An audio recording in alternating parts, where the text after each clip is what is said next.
Okay, my friends, we will be going over volume and surface area today. Obviously, in order to master volume and surface area, you need to get familiar now with your three-dimensional shapes. So in three-dimensional shape world, all it is practically all of this just in 3 dimension. That just means being able to see multiple sides to that shape. For instance, and the name changes for each shape. So, for instance, we were used to seeing one side of a square, that's just one side.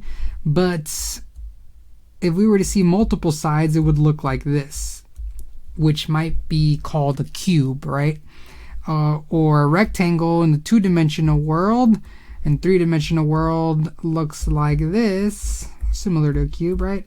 And it might have different names like a box, right? A cardboard box, they might call that.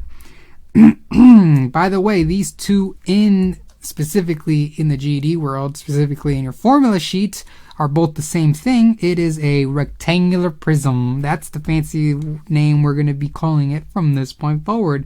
So when you see this, don't be like, oh my god, I don't see the formula for a cube. How do I locate this? It's a rectangular prism, okay?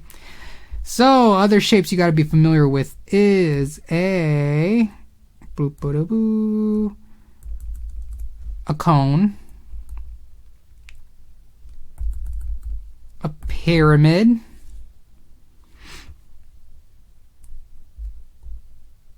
a cylinder, and a sphere, which is just like a ball. Like any inflatable ball that you see is technically a sphere. Let's see if I'm missing anything else.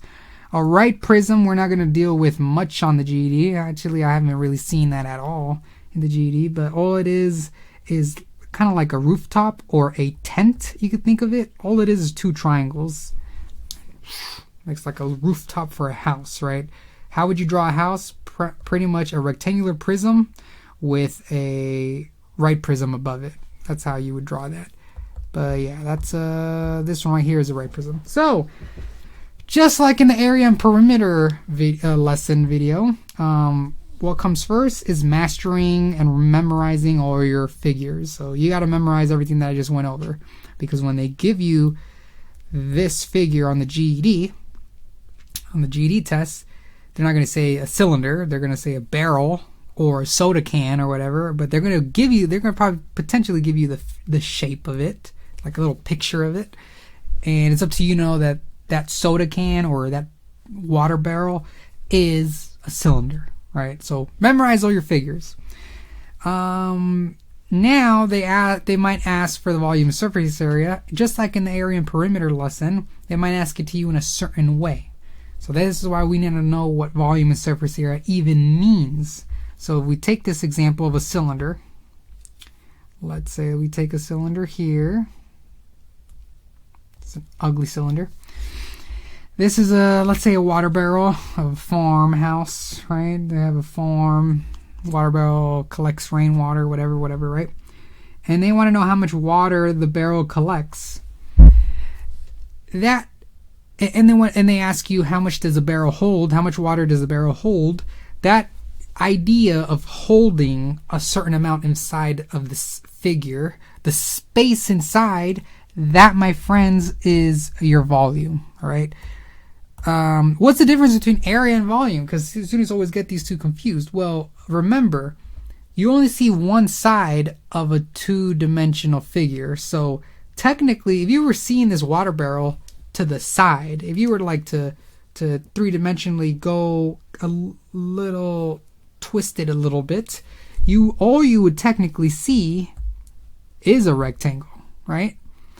And so area is pretty much the measurement of that one side, okay? It's not really saying how much the barrel holds, which is what volume is saying, okay? And that's kind of important to know for the next thing, surface area, because surface area, all it means is the measurements, not how much it holds or how much the measurement of the outside edges are, like perimeter was. The perimeter is just the outside edges.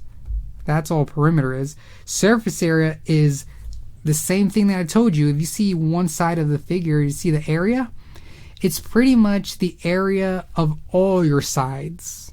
So how would that sound like in a word problem? If volume meant how much does the barrel hold, that's how they would give it to you in word problem format. How would they give you a surface area format? It would be something like you're looking for how much paint you need to paint the barrel. Like everywhere. Paint the bottom, paint the top, paint all around the curves. When you're painting the outside of your figure, of your whole figure, not just one side, that would be technically an area. When you're painting the whole figure, that is surface area. It's the area of the whole surface of your figure, okay? So that is volume and that is surface area, and that's how it might look like on the GED. How much water does the barrel hold, or how much paint do you need to, or how much wallpaper do you need to cover the figure? That's type of style is what they're asking for, or how they're gonna ask it when looking for volume or surface area. So now that we got that lesson out of the way, how do we solve for the volume surface area is the question. And won't you know, it is the same thing as everything before. Your trusty little sidekick, the formula sheet, is going to come into play. We got done with these two top shapes up, or these two sections up here, the area and perimeter of a shape. Now we're dealing with this section here. Our last section of Master the GED formula sheet. It is the surface area and volume of A, and then they give you all the shapes there, right? Be aware, before they separated the perimeter from the area section. Be aware, here they have them both together. We have surface area here and volume there. What's one way students get the wrong answer every single time when they're asked to find the volume of, let's say, a cylinder? There's the cylinder, and then they happen to come here and they use this formula.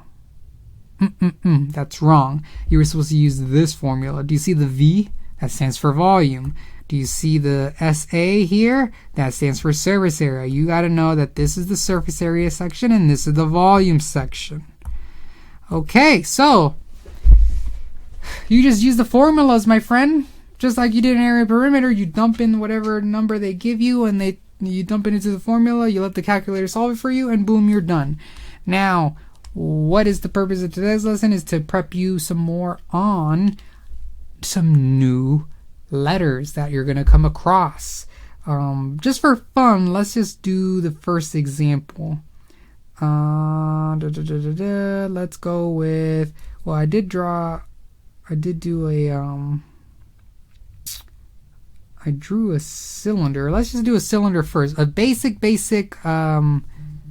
geometry figure. Let's do that first. Let's say they give you this, and again they say something like Neil owns a farm and he wants to see how much water the barrel collects. The barrel measures 8 feet high, and it measures 6 feet wide. How much water does the barrel hold?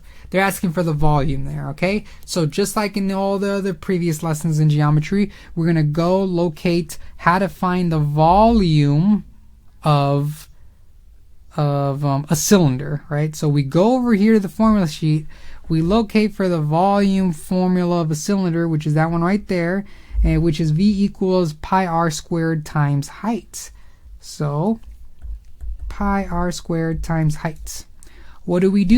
We rewrite the formula with parentheses for all the wherever your letters are, and we dump in what we know. We know pi is 3.14. We know radius. So now we're dealing with little trickeries here, right?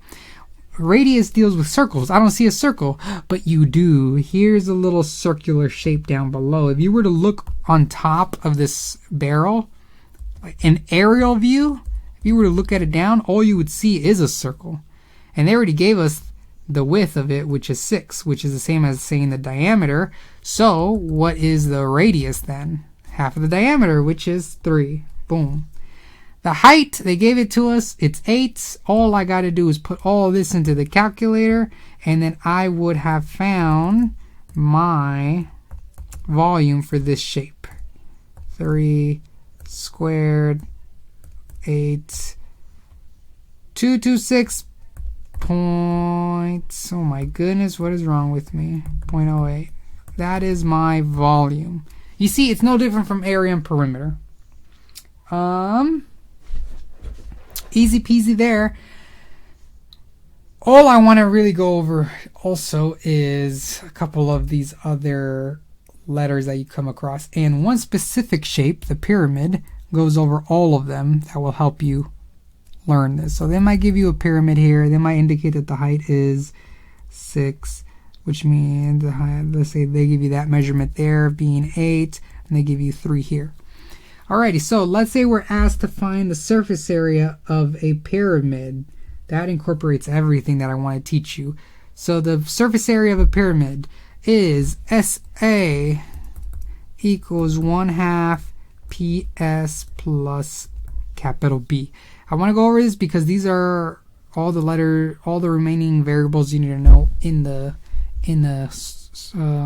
geometry formulas. So just like before, we wrote down the formula, substitute everything with parentheses and fill them in, but then we're stuck because we don't know what PS, we don't know what S is, we don't know what capital B is.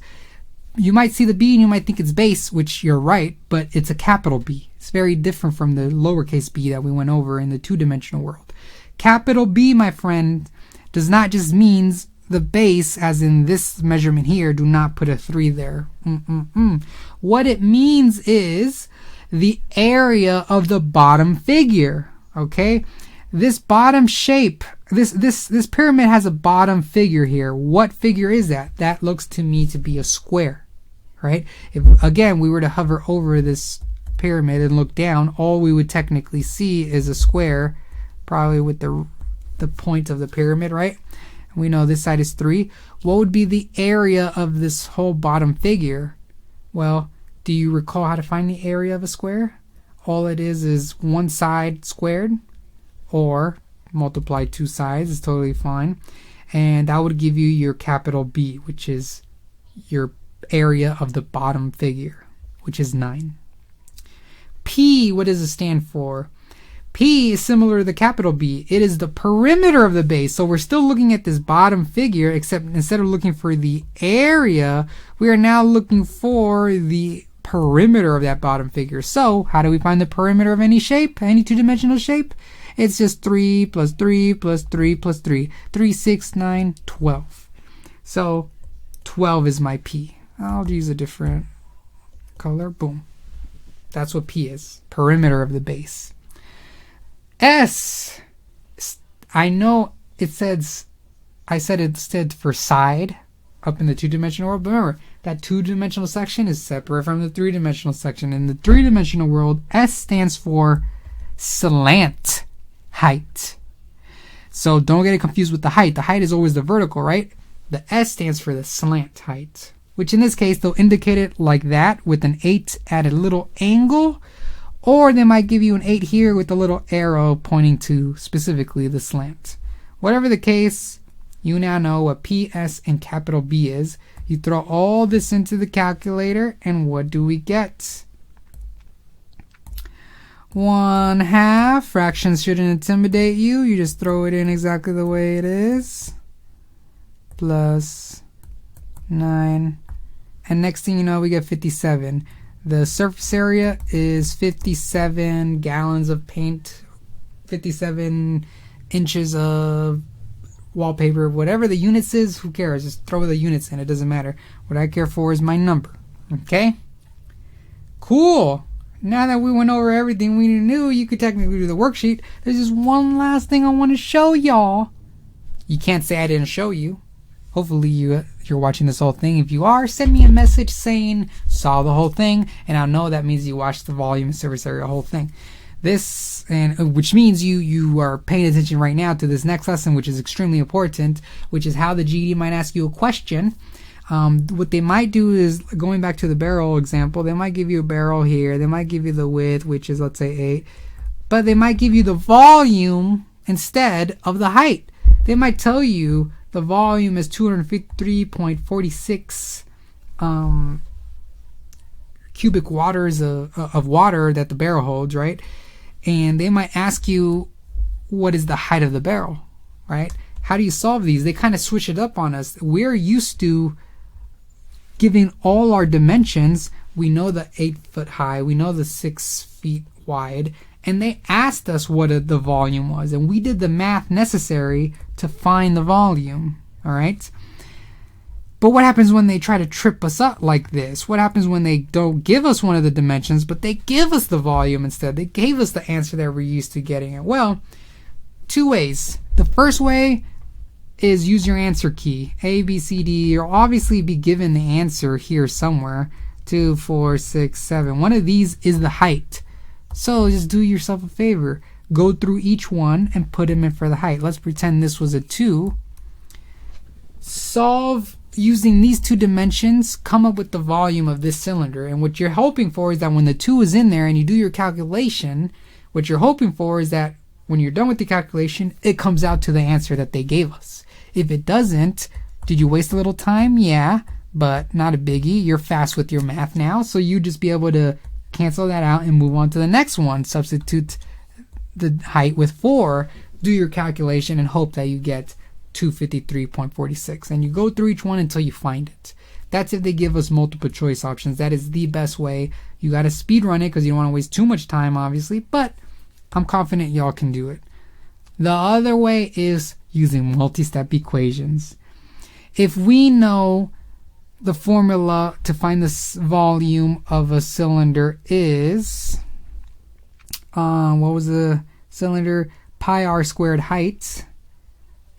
If we know the volume is pi r squared height, just like we did when we try to locate the y-intercept when mathematically, we just substitute what we can, including the volume, with the answer. We just substitute volume with that.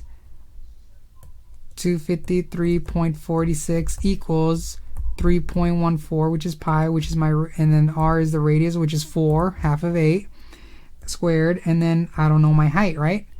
Well, you just filled in the formula with everything you were given, including the volume, because they gave it to us. You should be able to solve this h using multi-step equations, my friend. Yes, that's right. Algebra always creeps in everything we do.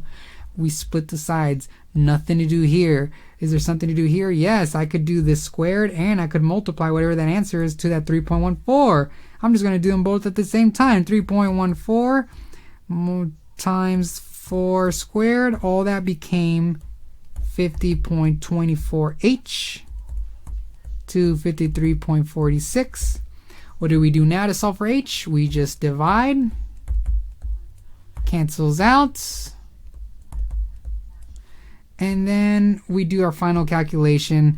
The 253.46 divided by 50.24. And what do we get? We get 5.04 equals my heights. So the height would be the 5.04. And then you would see that 5.04. They'll probably round it just to 5, right? But you would see that answer under multiple choice. You'd click on the one that has the 5 or the 5.04 exactly. That's everything, my friends. Volume and surface area should be a piece of cake now, given a couple problems here and there that you might have questions on. But overall, you are a master at geometry now. Congratulations.